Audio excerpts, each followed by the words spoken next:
Abençoa, Senhor, a mais este encontro de luz, onde todos nós aqui presentes podemos usufruir dos esclarecimentos trazidos pela espiritualidade benfeitora através das palavras abençoadas do palestrante da noite. Que saibamos aproveitar a valorosa contribuição endereçada a cada um de nós. É momento do exercício da disciplina mental e mantermos a nossa atenção focada em cada palavra proferida, para que a mesma possa adentrar a nossa alma e se incorporar ao nosso patrimônio espiritual. Que possamos também dedicar um tempo para meditarmos sobre o tema, para descobrirmos caminhos de torná-lo um exercício rotineiro na jornada diária. A teoria é importante, mas a prática é essencial. Assim, Senhor Jesus, te agradecemos pelo carinho e pela dedicação deste trabalho incansável, desenvolvido sob seu comando pela espiritualidade em nosso favor. Que possamos retribuir com agradecimento e a prática do bem por tantos benefícios recebidos. Rogamos pelo nosso fortalecimento e de todos os necessitados que passam pelo sofrimento e dor nestes momentos difíceis que atravessamos. Fica conosco, Jesus, e nos ajude a permanecermos contigo. Assim seja. Olá, meus amigos, boa noite a todos. Nós voltamos aqui, ainda que de uma forma, temos a certeza, provisória, a esse modelo virtual das nossas reuniões públicas, pois temos a certeza de que retomaremos, tão logo esses eventos sanitários passem, vamos voltar às nossas atividades presenciais com imenso carinho e imenso gosto pela oportunidade dos reencontros, das atividades que já desenvolvemos e que certamente hão de nos fazer um bem imenso. Mas por hora, ao retomarmos, vamos hoje falar aqui, no final das contas, de um sentimento muito especial, muito bonito e que obviamente é uma das tríades, né, dos pilares que Paulo de Tarso sempre mencionou, dizendo, né, que nós estamos aí no final das contas, nós temos a fé, a esperança e a caridade. Mas hoje é dia de nós falarmos um tanto mais sobre exatamente esse sentimento da esperança, em razão exatamente do que estamos vivendo, das oportunidades que estamos passando e que hoje nos faz pensar com imenso carinho no que podemos e como podemos agir diante de todas essas experiências que estamos passando. Começa, parece que dificulta ali na frente, temos uma notícia, outra, e as dificuldades passam à nossa porta e, obviamente, como podemos reagir a tudo isso. A doutrina espírita consoladora, como a sua própria acepção nos traz, deixa claro que nós temos, obviamente, mecanismos de imaginar os processos reencarnatórios, as outras experiências de vidas, e tudo isso certamente nos coloca na condição de imaginarmos todo um caráter consolador em tudo isso. Se hoje enfrentamos as dificuldades, certamente plantamos de alguma maneira em um passado, hoje passamos por novas provas e certamente Deus nos propõe sempre provas novas para que possamos nos tornar melhores a cada dia. Mas nesses momentos em que a dor bate à porta de uma maneira mais intensa, então nós vamos visitar Paulo de Tarso.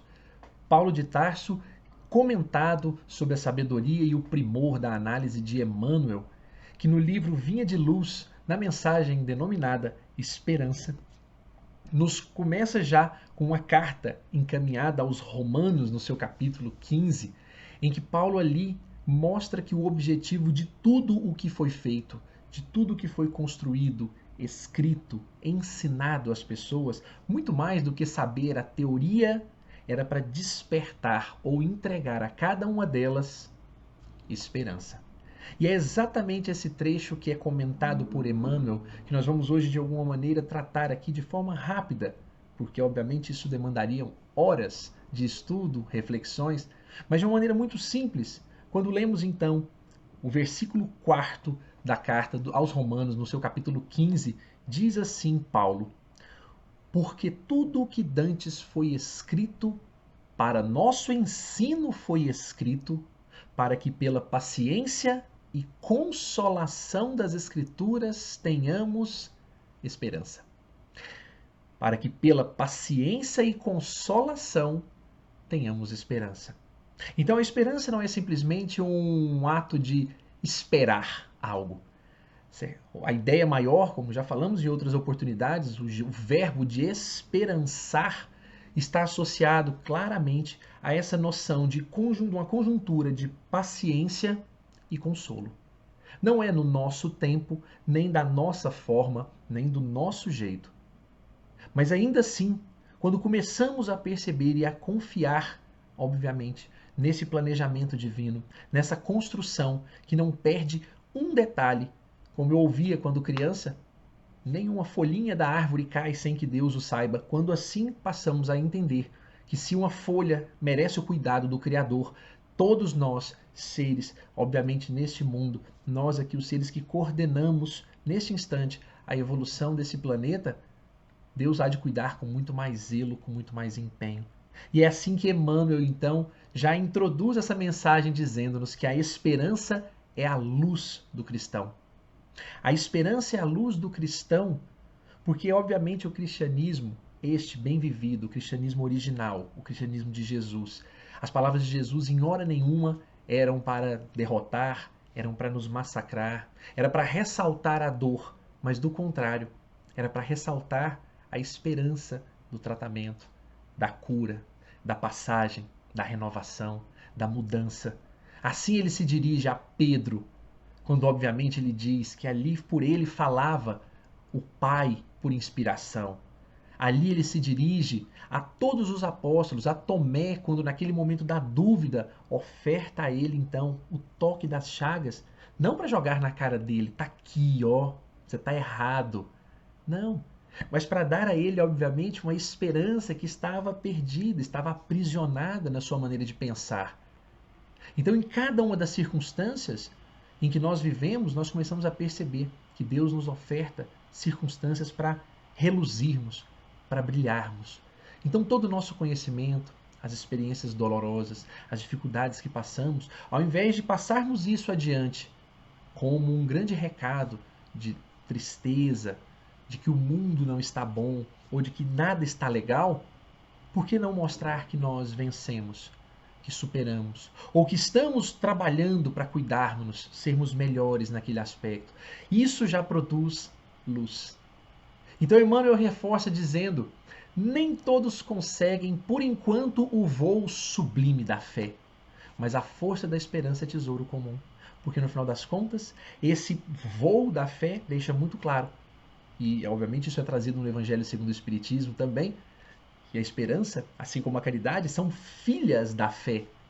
No outro momento, quando falamos em fé, temos a certeza que fé não é acreditar. Fé é a realização, é a operação, é o sair do seu lugar. A fé sem obras é uma fé morta, como dizia o apóstolo, porque de fato é morta no fato de que é preciso agir, trabalhar incansavelmente por aquilo que se confia, não que meramente se acredita. Só que muitas vezes nós ainda não temos essa força, essa fortaleza da fé em nós. Mas lá no fundo, guardamos conosco esse sentimento da esperança. Já ouvimos várias vezes de forma muito sublime, quando diz que Deus é fiel.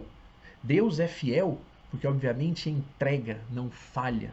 É aquele que está sempre pronto a oferecer. E nós? Nós somos fiéis?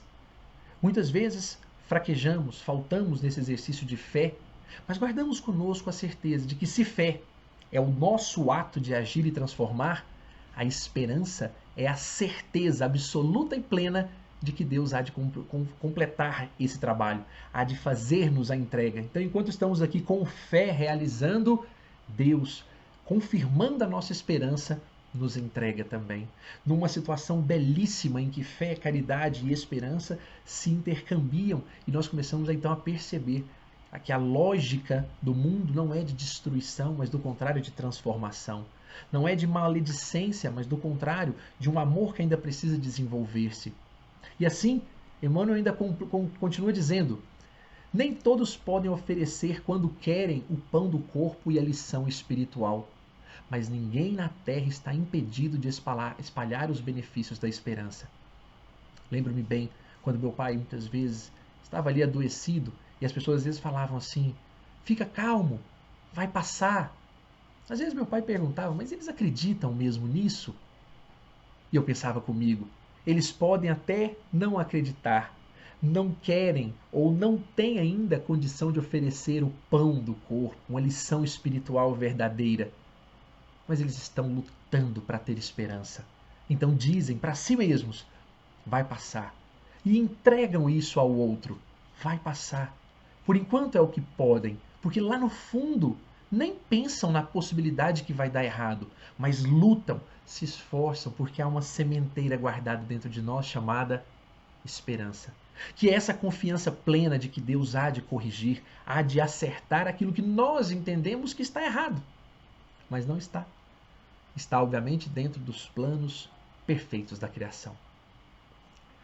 Emmanuel ainda segue dizendo-nos: a dor costuma agitar os que se encontram no vale da sombra e da morte, onde o medo estabelece atritos e onde a aflição percebe o ranger de dentes nas trevas exteriores. Mas existe a luz interior, que é a esperança. Nós vimos, por exemplo, André Luiz, no livro Nosso Lar, galgando por 8 anos em ambiente terrível em que sentia ausência, solidão, uma percepção de ranger de dentes, de dor, de loucura, mas sempre dentro de si uma esperança, uma expectativa de que seria num determinado momento ouvido. O que faltava de verdade era exatamente o momento da aplicação da fé, aquela verdadeira vontade, aquela verdadeira confiança, o verdadeiro desejo de sair dali. Mas esse verdadeiro desejo passa mesmo pela experiência de autoconhecer-se, de observar-se e então chegar naquele ponto em que pede com todo o coração, com toda a alma, como Jesus nos ensinava. Então, nessa condição, nesses que estão assim, nós sabemos, ali existe. Cabe-nos a cada um, já adiantando e antecipando o que Emmanuel nos vai dizer logo mais, sermos nós a resgatar esse brilho, levar o nosso brilho de esperança verdadeiro, olhando-nos e transformando-nos para que enfrentemos as dificuldades sempre com muita firmeza, com muita sabedoria, para que quando precisarem de nós, nós tenhamos também o que oferecer, o que ofertar, não pelas palavras, mas por aquilo que somos, por aquilo que nos transformamos aos poucos. Segue o benfeitor, ainda nessa belíssima mensagem, curtinha, dizendo-nos: a negação humana declara falências, lavra atestados de impossibilidade, traça inextricáveis labirintos. No entanto, a esperança vem de cima, à maneira do sol que ilumina do alto e alimenta as sementeiras novas, desperta propósitos diferentes, cria modificações redentoras e descerra visões mais altas. Nós estamos acostumados a passar adiante o noticiário de mortes, de tragédias, de dores, de perdas, de cada vez mais notícias terríveis e trágicas, porque elas nos são dadas e nós repassamos, sejam em grupos de WhatsApp, seja em conversas telefônicas, seja quando vamos dormir. Ficamos mastigando e repassando as desilusões e tristezas do mundo sem nunca nos lembrarmos de que todas as experiências duras, todas da humanidade, passaram. Foram vencidas, foram superadas em menor ou maior tempo, mas assim o foram. Quantas mães viram seus filhos adoecerem e conseguiram, com o trabalho, sempre ali, vigor e tentativa, sempre recuperaram. Quantas mães foram informadas que seus filhos, já no mundo espiritual, transformaram-se também, pelas cartas belíssimas trazidas por Chico Xavier e outros tantos. Quantas pessoas, obviamente, se esqueceram de que haveria em determinado momento, e vejamos Jesus, que há 2000 anos trouxe a mais bela das lições, o Evangelho, e até hoje estamos labutando, estamos laborando, burilando esse diamante para compreendermos aquelas palavras e transformarmos. Não é que deu tudo errado, o mundo não está errado, Estamos apenas num período de transformação mais longo ou muitas vezes mais curto. Em se tratando de coletividades, os tempos tendem a ser maiores. Mas em se tratando de individualidades, por que não começarmos agora? Então, toda essa expectativa dolorosa que carregamos e repassamos adiante, percebemos até pelo volume de informações ruins, notícias tristes, situações complicadas, todos, e é comum ouvirmos falar: eu não quero mais nem ver sobre isso, não quero falar mais sobre isso. E isso não se trata aqui de fechar os olhos, se tornar um alienado.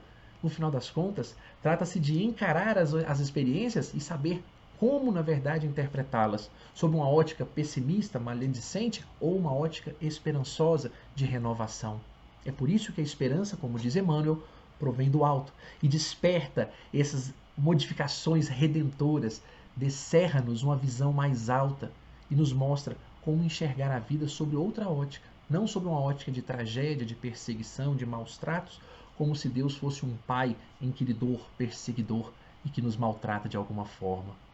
De forma muito linda, Emmanuel vem, já na fase de conclusão da mensagem, dizer-nos: a noite espera o dia, a flor espera o fruto, o verme espera o porvir.